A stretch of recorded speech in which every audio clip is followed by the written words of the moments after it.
popular tactic that a covert narcissist uses is intermittent reinforcement. Of that back and forth, that push-pull, the idealization, the devaluation, the idea of giving you something or wondering when you're going to get it time and time again, and it holds you out longer. It makes you feel that there's more hope, that there's potential, that there's a maybe of something coming.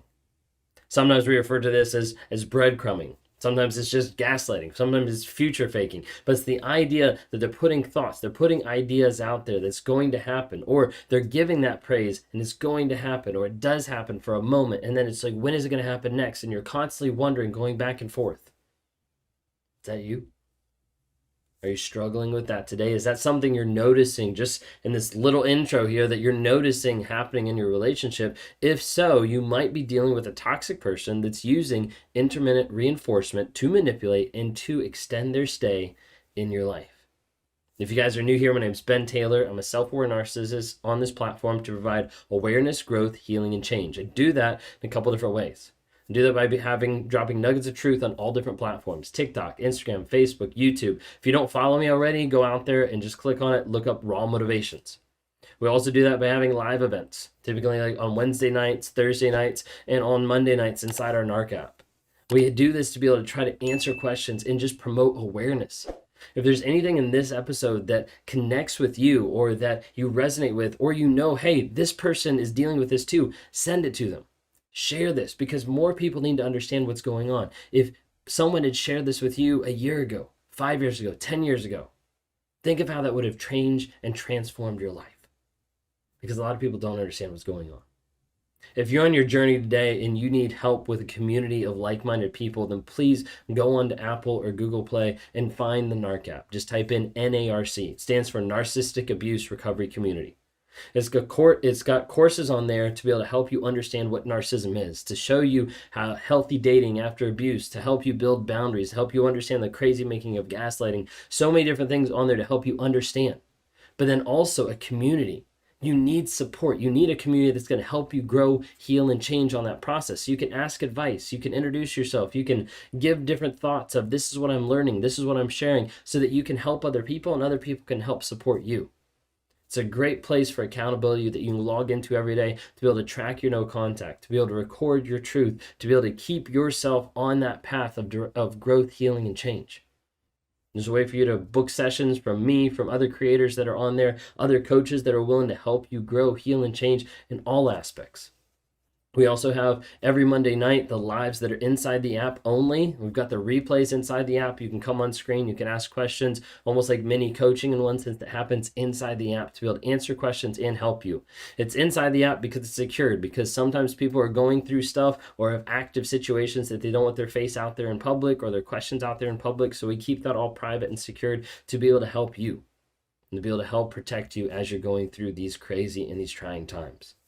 We also have monthly coaching that happens every single month typically on the first Monday of the month, where we'll have at least an hour where it's either with me or with one of the other coaches around the world that are helping you understand where to go from now, how to continue healing and growing and changing as you move forward. So check that out on Apple and Google Play. Just type in NARC, stands for NARC, Narcissistic Abuse Recovery Community. Would love to have you join there. So what I'm talking about today is intermittent reinforcement. We've been looking at a book recently, which is called The Covert Passive-Aggressive Narcissist by Debbie Mirza. Okay? And it talks here about intermittent reinforcement. I'm not going to butcher it today. It's fine. All right. So intermittent reinforcement is the context of a relationship when kindness and loving acts are not given consistently, but rather intermittently. In 30 Covert Emotional Tactics, author Adeline Birch writes, "This is extremely powerful and effective manipulation tactic. In fact, psychology experts consider it the most powerful motivator in existence." And that's put in the hands of a narcissist, of a person that is very often an abuser and someone who's manipulating you each and every day. So let's look at it. Intermittent reinforcement is the conditioning behavior where the covert narcissist sets the rules. Their love is inconsistent and on their terms. It leaves you feeling unstable and longing for their love and attention. The relationship becomes a mixture of subtle cruelty and periodic affection. They will woo you and withdraw from you in a given moment. This conditions you to keep trying to please them in order to get the reward of love. It brings you to a place where you lower your standards so much that you become grateful for mediocre treatment that you had never tolerated when you first met them. You end up believing that you don't deserve any better and that you're not worthy of any love and affection, or you think that is just what happens in marriages. In dating situations, covert narcissists will seem uncertain about you, and other times they will express how you are the one for them. You never know where you stand with them. It's so true. So many times when I talk to people on one-on-ones, or I'm trying to help people like understand and give them clarity about their situation, they'll be like, I never knew what was going on. Like, they never would define the relationship. They never would tell me what they wanted. Like, it'd go back and forth. Like, they'd spend like weeks with me, then they'd disappear for weeks, and it'd go back and forth, and they never had a clue, because that is what they're trying to get you to hold on to, is that hope, that potential, that maybe of what's coming, and that's what helps build a trauma bond. That's what keeps people stuck. The hard part about it is you end up believing that you don't deserve any better. You end up believing that this is what life looks like. You end up believing that this is defining your worth. That's one of the main reasons why I'm on here, to help with awareness, growth, healing, and change. And really that boils down to a big aspect of helping dissolve the idea of cognitive dissonance in your mind, of understanding, hey, I'm worth more than what this person treated me. I'm worth more than how they gave me reinforcement so intermittently that I didn't even know where I stood. Dr. Robert Spolowski, I'm going to butcher it, but a neuroendocrinologist and author, does a great job explaining on a YouTube video why intermittent reinforcement is such a powerful and effective manipulative tool. He explains that what happened to dopamine levels in monkeys when the reinforcement patterns changed during a study that was published a little more than a decade ago. The monkeys were trained to learn that when a light went on, if they pressed the lever, they'd receive a reward. They were rewarded every time. Dopamine levels did not rise when they got the reward. Instead, they rose in anticipation of the reward coming. Then the scientists changed the rules. The monkey did the same amount of work, but only got rewards half of the time, and the rewards were handed out unpredictably. What do you think happened to the dopamine levels? They rose to levels similar to when someone uses cocaine. This is what happens to the brain when you introduce the maybe into the equation. It is the incredibly powerful control tactic.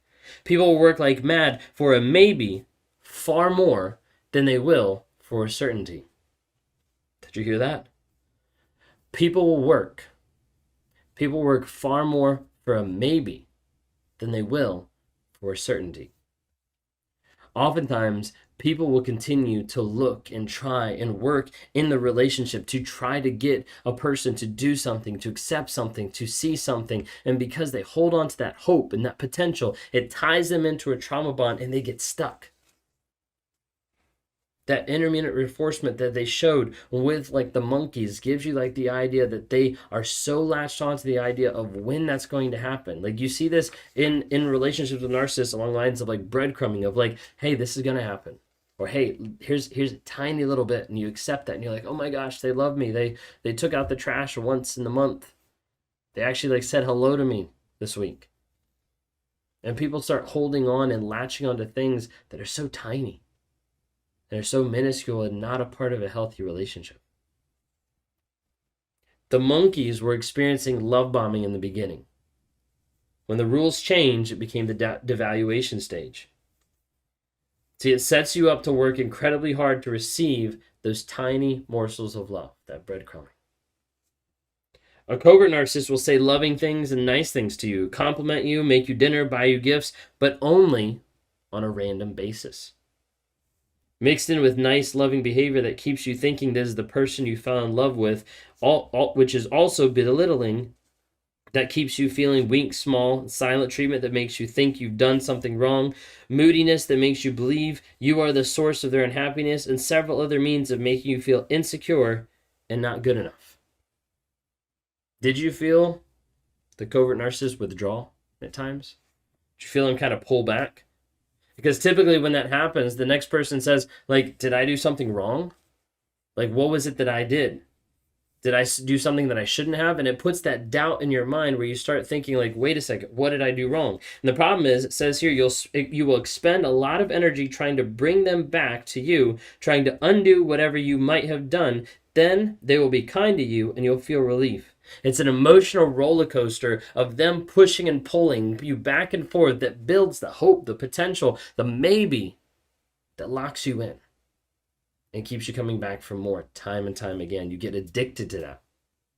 And the only way to break that is to break the trauma bond, to break the addiction, to actually work on changing, rewiring your mindset so that you don't keep going back to someone who's toxically abusing you. That's what I work with people on a day-to-day basis, with one-on-ones, with coaching, with group coaching, to help them rewire their mindset. So otherwise, you just keep going back. How does it make you feel? It makes you feel desperate, dependent on their actions, working hard for a reward of love, for a tiny bit of love. Many times victims will think that they're codependent because they act in a way that a codependent does. But in truth, is many victims are not codependent. They've been manipulated in such a way that they behave in ways they normally wouldn't. Maybe you notice in the relationship now that you're behaving completely different, or you're accepting a lot less, or your standards are much lower than when you first started with this person, or when you were with anyone else in the past. You might be working through a process of getting intermittent reinforcement that has made you think, I deserve this, or this is all I'm going to get. Oftentimes when you're in these toxic relationships, you start to settle for the breadcrumbs when you could experience the whole loaf. What you have to realize is you're worth so much more than what another person is making you feel.